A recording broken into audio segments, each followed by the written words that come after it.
Oh, Karma's getting so close. Hey, pretty girl. You gonna have a baby or what?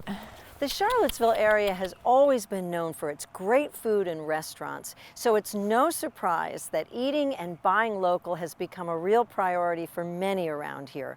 People want to know where their food comes from, and they want to know what it contains.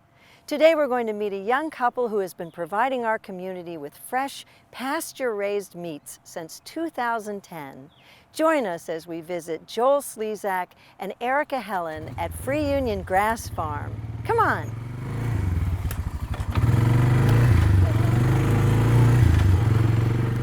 I grew up on this property, homesteading with my dad. We milked Jersey cows. Always wanted to be a farmer, always loved it, but knew growing up everyone said, don't even try it, it's impossible, it's too hard. So went away to college, came back, and I was working in a gourmet food store in Charlottesville. And At Feast. At Feast, yes. And you could just see the excitement and energy and know that, and the dollars really, and realize that there was a potential employment opportunity in food. And so started reading and studying and learning that pastured poultry was the first part of this whole system. So started with that, met Erica, and then we took it to what we are today. Yeah, so you met a girl who wants to be on a farm, and so what is your background with farming? What inspired you to become a farmer? I don't actually have any lengthy background with farming. I'm from Oklahoma originally, and I went to a little school in North Carolina called Warren Wilson College. Yeah. A friend at the time,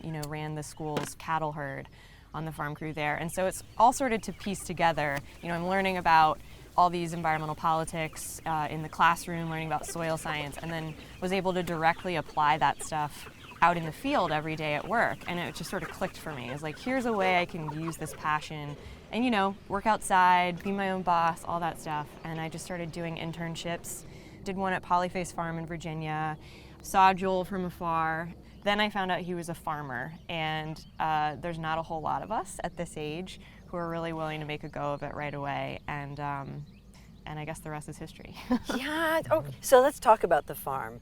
So what do you raise here at Free Union Grass Farm?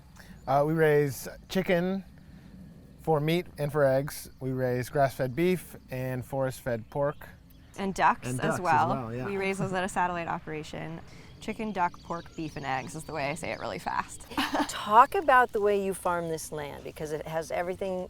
It's all about rotation. We call it Free Union Grass Farm because everything relies on the grass. So the grass is sort of the undercurrent of everything. Everything is rotationally grazed, so no animal is in one place for more than a few days, with the exception of feeding hay in the winter. And the reason for that is because it lightens our impact on the soil, but also allows us to control how we impact the pasture itself. So we can sort of choreograph how long they spend in one spot so they don't eat one species down too heavily.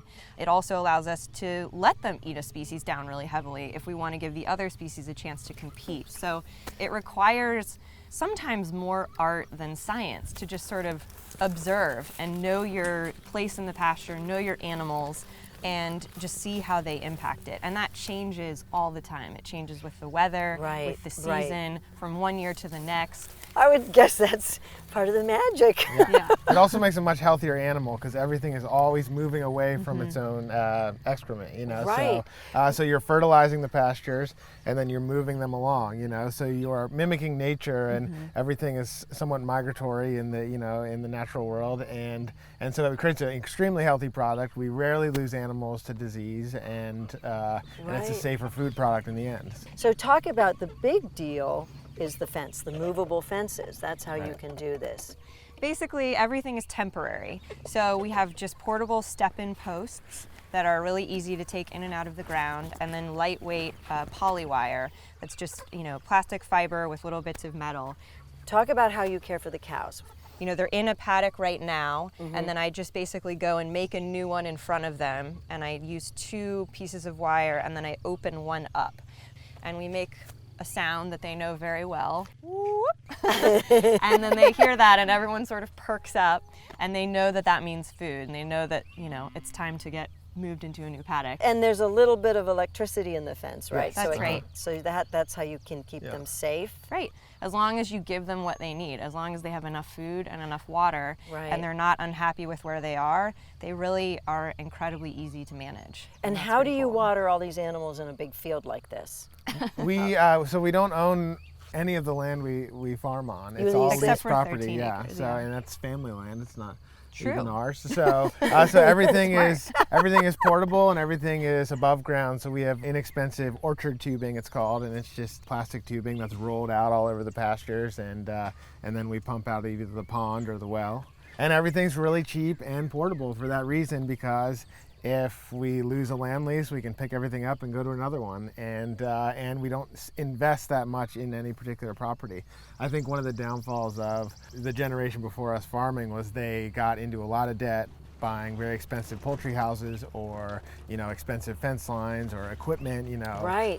This style of farming focuses more on what you can do with our bodies, which saves a lot of money. Right, and the land, you guys didn't even Yeah. have a tractor Right. until recently. Exactly, yeah. Because everything is cared for by the sure. animals and Yeah. vice versa. Yeah. So when you're taking care of the chickens, give me an example of a morning with the laying hens. How do you take care of them? That's generally Joel's area of expertise because he's normally the first one at the laying house to Instagram them flying out of the coop. That's right. So it's 400 chickens? But yeah, there's 500. 500 chickens in there, and they all go inside at night. And every 2 days, once they're inside, you go in early in the morning or in the evening, and you close them up, and then you hook the truck up and pull them to a new part of the farm, following the cows.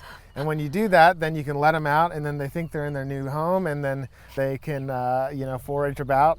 They have a really good homing instinct, so if you were to move them during the day, they'd go back to where they were. that Even if day. their house So- wasn't there. Right, you have to So, just yeah. put them to bed in the house. Their house is cool. They've got a really That's nice right, house. yeah. Thank you, we just built it. Yeah. And so it's a lot of labor, and that's why you're paying more for our eggs, is because, you know, we're out there at 9 o'clock at night or we're out there at 4 a.m.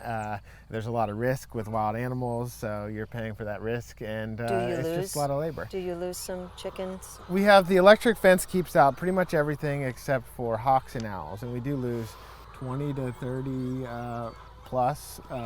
Easily, yeah, maybe more to From owls or hawks, yeah. aerial attacks. Oh, and then you have broiler chickens, and so you Yes. get them when they're teeny, teeny, tiny, right? Yes. Yep, day-old chicks. Day-old chicks. They come in the mail from Pennsylvania. Large stacks of baby animals in cardboard boxes. You have 1,000 right now, right? 1,000, yeah. So compare the way that you all farm with your chickens and raise your chickens and process them compared to, say, some of the large manufactured chicken processing. We are we're raising birds outside, obviously, different from the factories which raise inside. And so when you're in an inside environment, you have a very specific, highly overbred bird that basically grows really, really fast in a short amount of time. Right. And so they're raising the average house raises 25,000 birds in about 7 to 8 weeks. Wow. And we're raising, at our scale, which feels pretty big to us, we're raising about 5,000 chickens, 2,000 ducks, 7,000 birds over the course of 8 months. So Right. the scale is absolutely tremendous on what we're up against in terms of growing food, but they're alive longer, which means they have more flavor.